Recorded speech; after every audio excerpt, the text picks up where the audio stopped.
previously on the LCS.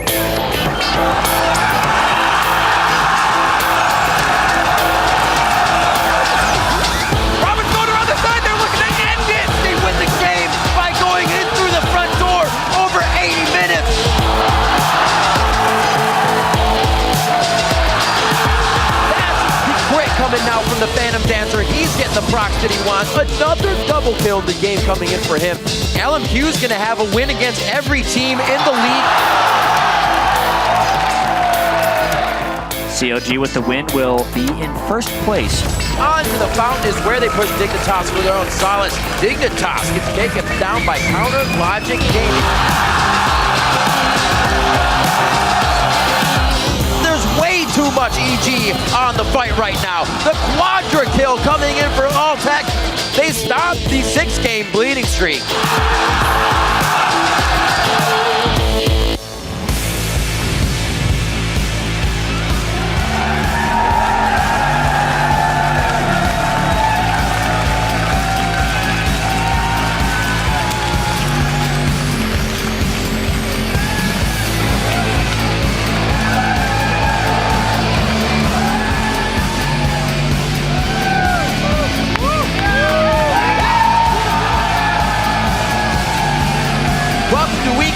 The North American League Championship Series. We've got an action-packed day lined up for you at home and this amazing live studio audience. Hello, I'm Rivington Bizen III, and with me is Joshua Jat Leesman. Yeah, and Riv, it should be a great week of action. The top 5 teams are still within 2 games of each other, and every game counts as there are only 8 matches left per team before the playoffs. Not much to go. We've seen progress from the 4-way tie for a first couple weeks ago.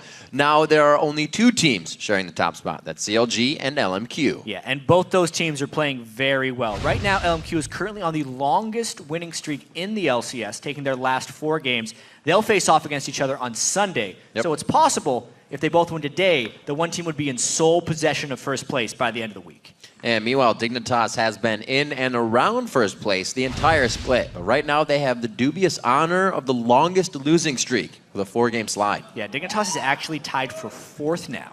And I remember Scar actually said that others and analysts believed Dignitas would fall off near the end of the split and that he wasn't going to let that happen. And that fall actually looks like it has begun happening. So it is Scar's job and the rest of Dignitas to prevent that from happening. All right, we talked about how much short time there is. We'll see if they can do it quick. Finally, a familiar face will be returning to the Rift. Nidalee, the Bestial Hunter, is once again available for play. Yeah, and Nidalee was only played once this week in the European LCS by SK's Freddy.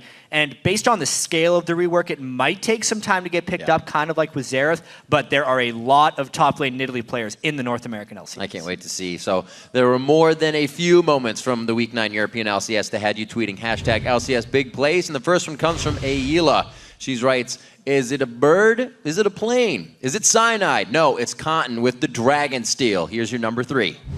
After just 3 minutes, 50 seconds, but will they be able to finish it off before Millennium come in? There's Cotton X going over. He's going to get in, and he manages a steal as well. He's going to pay for it here with his life, but they get that first pick up on the Dragon. Definitely worthwhile. Dragon securing smart play, Cotton X landing the steal and grabbing the objective. Big reason that was worth it is because Corki was up in the top lane that entire time farming. From the same game, at Rainified tweets, Creatine Quadra, all hail Creatine Senpai. Carry my fantasy points, I'm up against Reckless. I am 2 actually. Let's take a look at the number 2. Brilliant solar play gets 3. This could be a whitewash for Millennium. Zaza's going to get his Bloodwell pops here any second. They've killed off Overpower. Celeber is going to go down. He's right in the middle. And Kirk now going to step forward. Has he got the pace to get in? There's the gold card. And that is going to be 4 men down for Roccat. And a triple kill for Creatine. 8-0-2 now. Creatine still chasing, gets caught out, manages to get the quadra at the end of the fight. Get in him. I even TP up in case. Kobe, don't chase. Okay.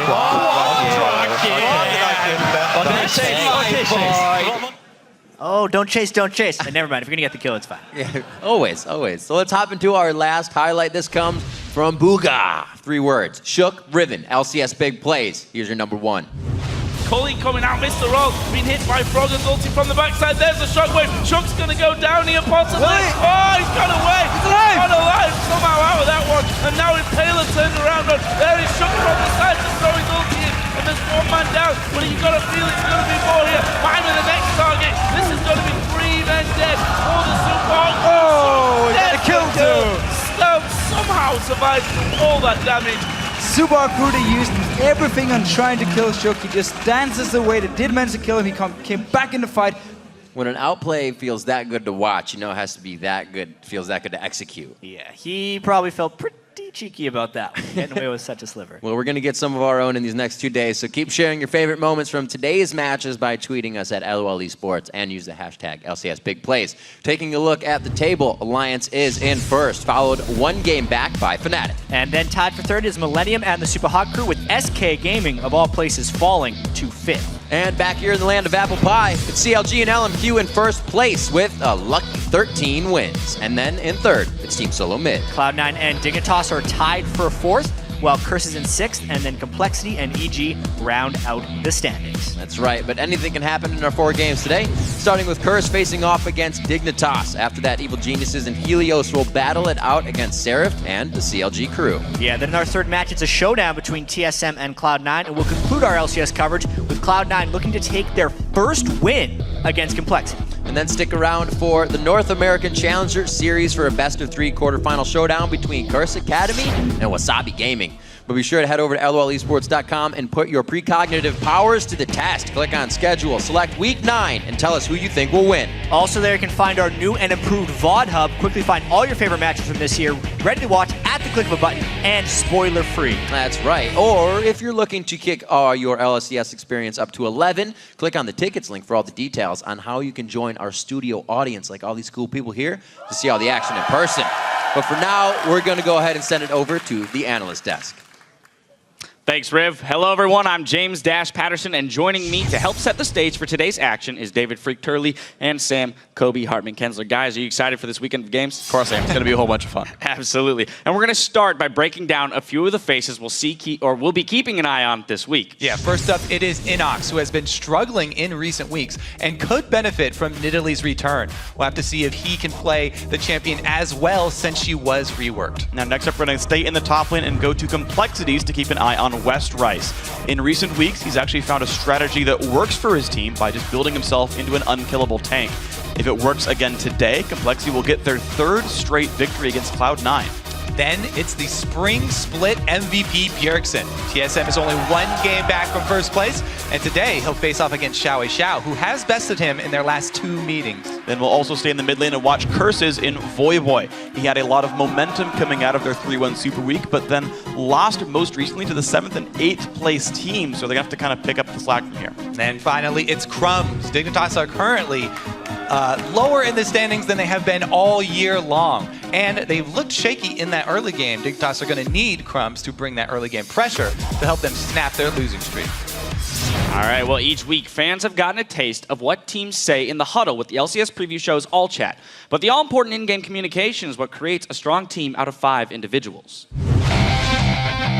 Communicating is just both ways. You just have to listen to your teammates and take the information in and make the best out of the situation. The second we hit the champion selection music, it's like we make a switch. Try for us. That's like so sad. Okay, pick some bets. Alright. We are always telling each other what our laner's getting. He doesn't have any damage items though. He built a locket first. To gauge how a fight would go or how we need to approach our next play.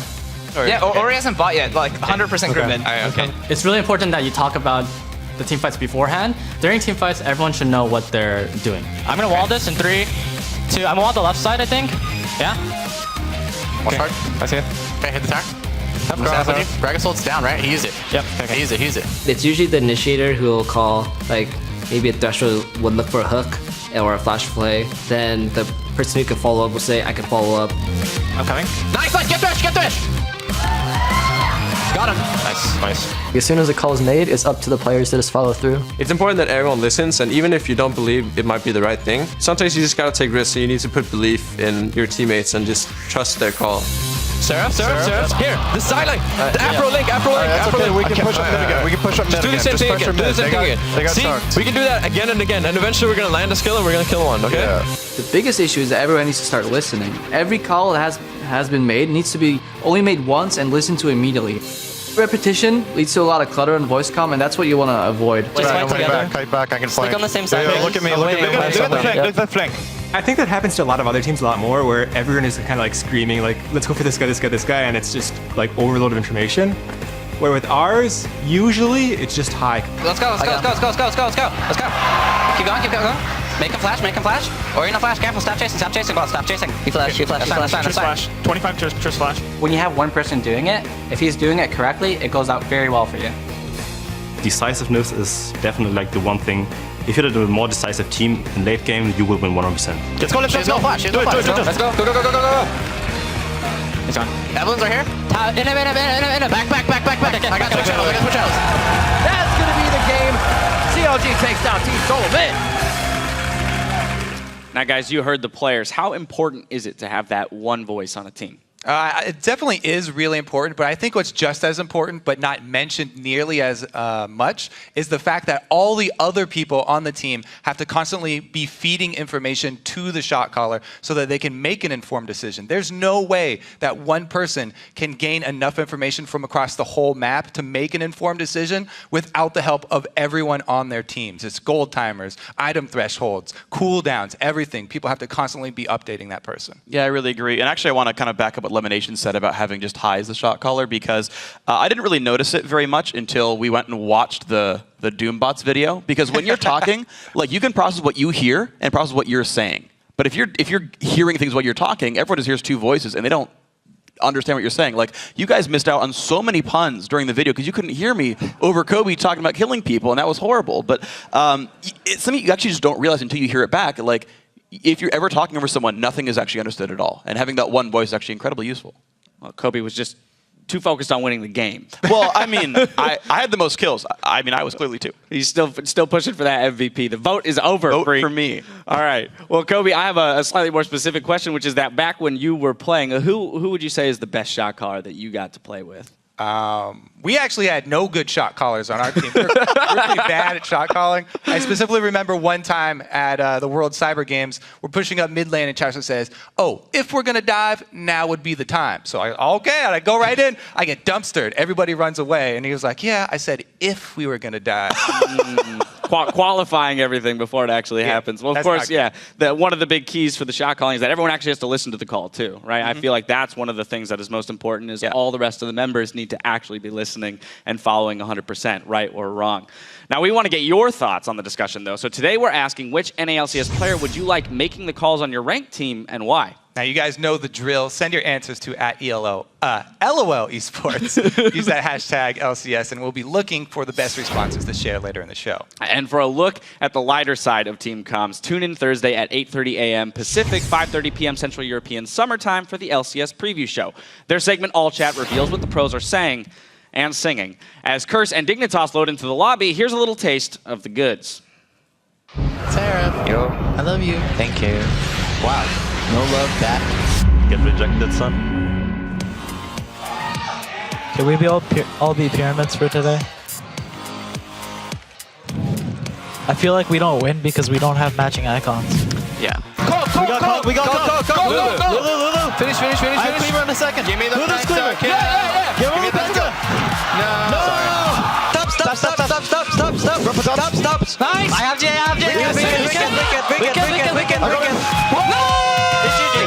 Finish. Can we end?